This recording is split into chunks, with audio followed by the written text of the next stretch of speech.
Uno.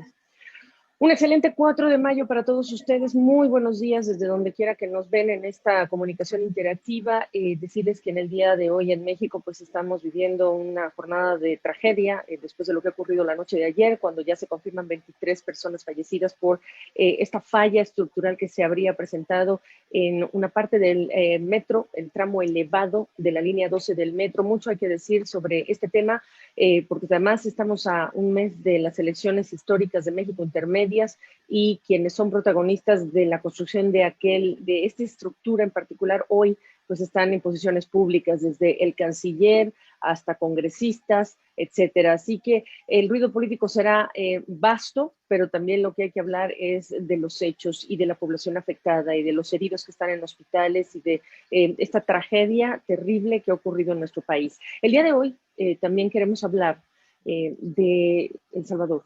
Y yo sé que en redes sociales hay una cantidad enorme de personas que, además de seguirme en las últimas horas, me siguen para decirme que está bien lo que está ocurriendo en su país. En vista de que este es un medio que permite que todas las voces sean escuchadas y que sean las voces locales las que hablen de la situación, es que yo convoqué a mi invitada de esta mañana, Angélica Cárcamo, que es la presidenta de la Sociedad de Periodistas de El Salvador, para que nos acompañe esta mañana y nos hable. El día de ayer, bienvenida Angélica, marcábamos el Día Mundial de la Libertad de Prensa. Me parecía irónico en el caso de tu país y por lo que está sucediendo en tu país, para que la gente entienda qué representa ser el trabajo de ustedes en el día a día, en los últimos tiempos y lo que viene para ustedes a continuación a raíz de lo que han vivido en los últimos años. Bienvenida. Bueno, buenos días, Gabriela. Un saludo a la audiencia de CNN. En efecto, en El Salvador hay un escenario bastante preocupante. Justo ese 3 de mayo presentábamos un balance desde la Asociación de Periodistas de la situación de la prensa en los últimos meses de este año, en los primeros 4 meses, en lo que reportamos 113 vulneraciones a la prensa. Hay que mencionar que esas cifras se duplican comparado al periodo anterior, es decir, en 2020, en la que contabilizábamos 52 afectaciones. Solo para darle un dato a quienes nos sintonizan, durante todo el año 2020 reportábamos 125 afectaciones a la libertad de prensa. En los primeros 4 meses tenemos 113 vulneraciones, donde se están centralizando justamente en las restricciones al ejercicio periodístico. No se le está permitiendo a las y los periodistas, por ejemplo, tener información de primera mano, de calidad, sobre hechos de relevancia, sobre todo de las fuentes gubernamentales, como es el caso del Ejecutivo. Este acelerado deterioro del respeto a la libertad de prensa también se puede visibilizar en otros informes, como es el caso de la Clasificación Mundial de Reporteros Sin Fronteras, por ejemplo, que degradó a El Salvador en 8 posiciones comparados al año anterior. También ayer, en el informe anual de la Relatoría de Libertad de Expresión de la CIDH, de la Comisión Interamericana de Derechos Humanos, ya se expresa una preocupación por la agudización de esas amenazas. Justo a raíz de lo que sucedió este fin de semana en nuestro país por la violación al Estado de Derecho, nosotros no descartamos que se empiece a realizar una persecución hacia las y los periodistas. Nosotros hoy por hoy, lo que sí hemos registrado durante el fin de semana hasta ayer, por ejemplo, es la falta de acceso a información oportuna hacia las y los periodistas. Por ejemplo, en el Congreso, hasta la fecha, la prensa independiente no ha tenido acceso a información relevante de lo que está ocurriendo. La nueva Junta Directiva de la Asamblea Legislativa está sesionando a puerta cerrada. Los únicos medios de comunicación que están teniendo acceso o cobertura son los medios del gobierno, sobre todo los medios estatales, Canal 10, Radio Nacional, Diario El Salvador, y hay una presión también hacia los medios de comunicación en general. Justamente hacia esta situación en la que estamos y en esta falta de credibilidad a las instituciones, nosotros sí tenemos una preocupación en cuanto a que también se empiezan a perseguir medios de comunicación. Por ejemplo, hay que recordar que acá en El Salvador, uno de los medios de comunicación que tiene medidas cautelares por parte de la CIDH es el periódico digital El Faro, justamente por las constantes vulneraciones generadas por el propio gobierno.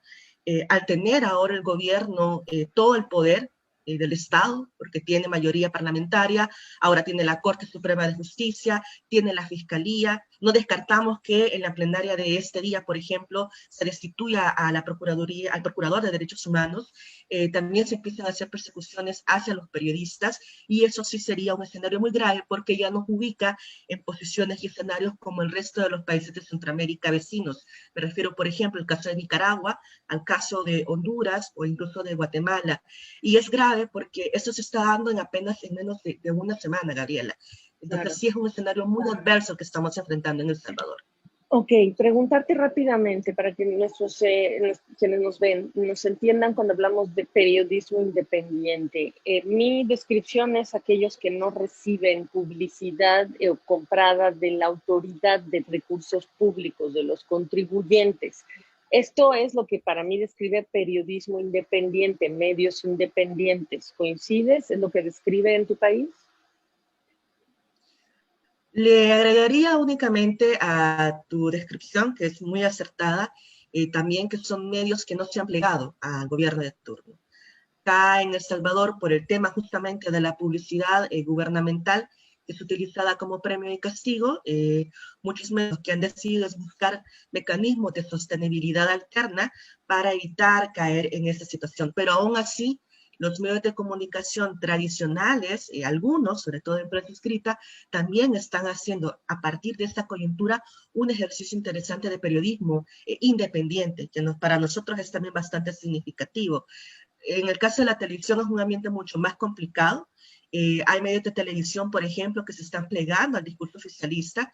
Tiene que ver mucho porque, bueno, y eso no lo van a decir ellos públicamente, pero también han amenazado con quitarle las concesiones de radio y televisión, por ejemplo. Entonces la única forma de seguirse manteniendo es plegándose. Eso es bastante grave. Y bueno, nosotros tenemos mecanismos de protección hacia la prensa independiente hoy por hoy. Estamos tratando de generar también mucho acercamiento con la comunidad internacional, porque el escenario es bastante complejo y pues ojalá que no pase más. Bueno, Angélica, yo te quiero decir que a mí me sorprende la cantidad de followers que se me sumaron en mis redes sociales en las últimas horas por hablar de El Salvador. Afortunadamente no me han embestido, como he visto que se embiste en redes sociales sin argumentos, con un irrespeto brutal al intercambio de ideas. Le ha ocurrido a otros. Lo que sí me preocupa es que tú estás en El Salvador y lo que veo en las cosas que recibí en mi cuenta de Twitter es, primero, deje la comunidad internacional que hagamos lo que nosotros tenemos que hacer porque estamos cansados de gobiernos que no han funcionado. Este mensaje me imagino que no te es extraño en relación con quienes apoyan el mensaje del presidente. Olvídate de que hablen de Estado de Derecho, de Constitución, de precedentes que se pueden sentar. De nada de eso mencionan. Lo que dicen es, esta es la manera, nótese en las elecciones pasadas, como Nuevas Ideas es el partido que arrasó y eso significa que el mandato es alto y que hay que hacer las cosas así. Pero tú estás allá. Y yo te quiero preguntar, como salvadoreña y como periodista, ¿qué te hace pensar este mensaje de algunos, de muchos, yo no sé si son solo bots, imagino que no, en tu país? Sí, no, no, hay que reconocer algo, y es que la mayoría de los sectores sociales, o sea, la población en general, tiene mucha aceptación por este gobierno. Eso no nos sorprende. Hay que mencionar que eso es producto también de la descomposición y de la corrupción generada por los gobiernos anteriores, que ha generado justamente la legitimidad de este gobierno, que es sumamente grave, porque lo que está sucediendo es que se están naturalizando las prácticas antidemocráticas, justamente por esa desesperanza que se tiene.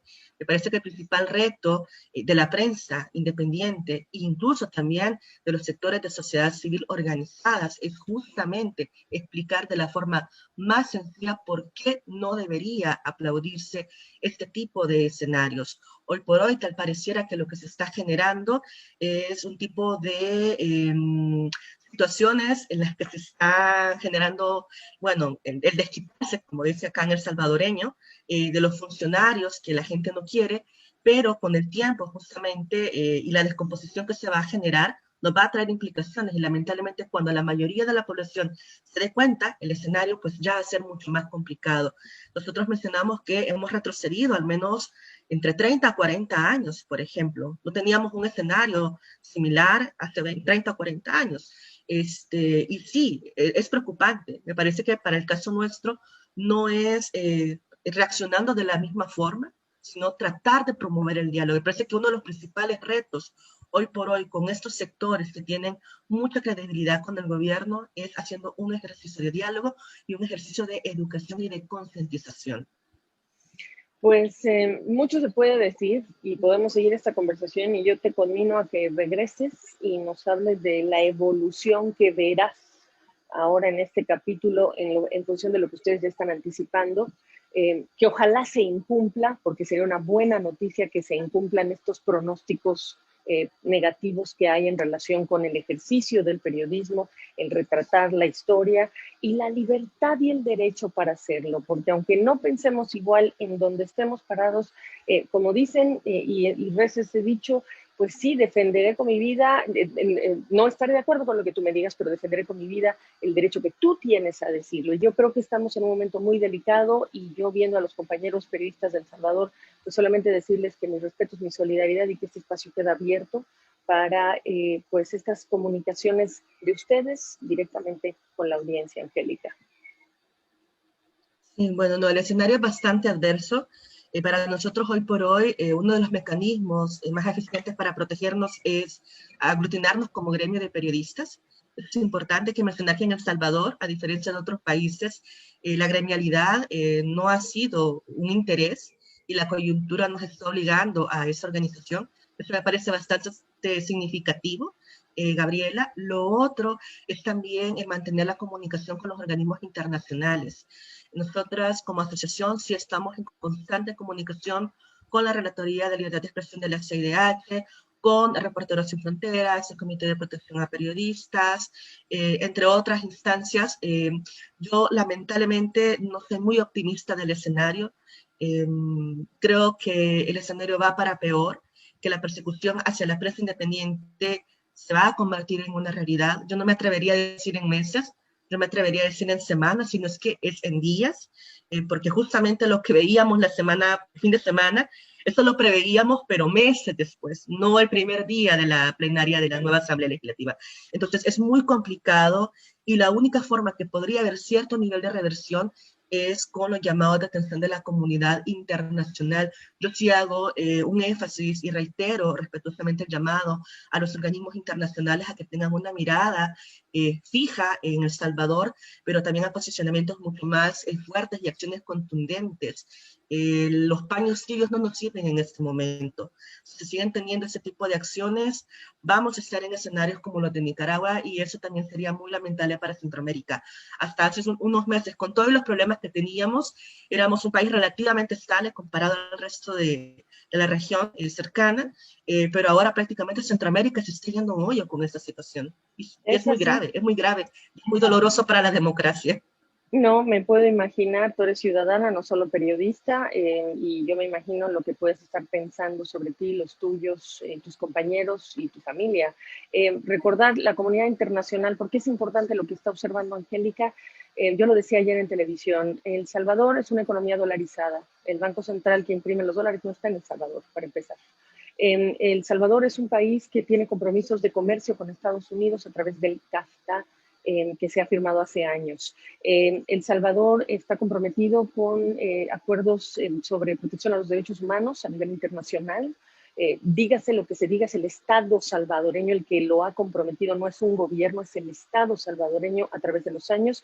Y El Salvador estaba buscando negociar con el Fondo Monetario Internacional por el elevado déficit que se va a tener en vista de las ayudas que se dieron por la pandemia. Así que es imposible que las autoridades pretendan imposible pretender que no se necesita a la comunidad internacional, que se pueden tapar los oídos porque hay una necesidad económica también relacionada con la circunstancia económica de El Salvador, que hace imposible que se cierre la puerta, como pide el gobierno, a la comunidad internacional mientras se limpia la casa, como dice el presidente Nayib Bukele. Así es la realidad. Esto no es una opinión, es la realidad. Te agradezco la oportunidad, Angélica. Muy buen día. No, al contrario, Gabriela, buen día y muchas gracias por este espacio.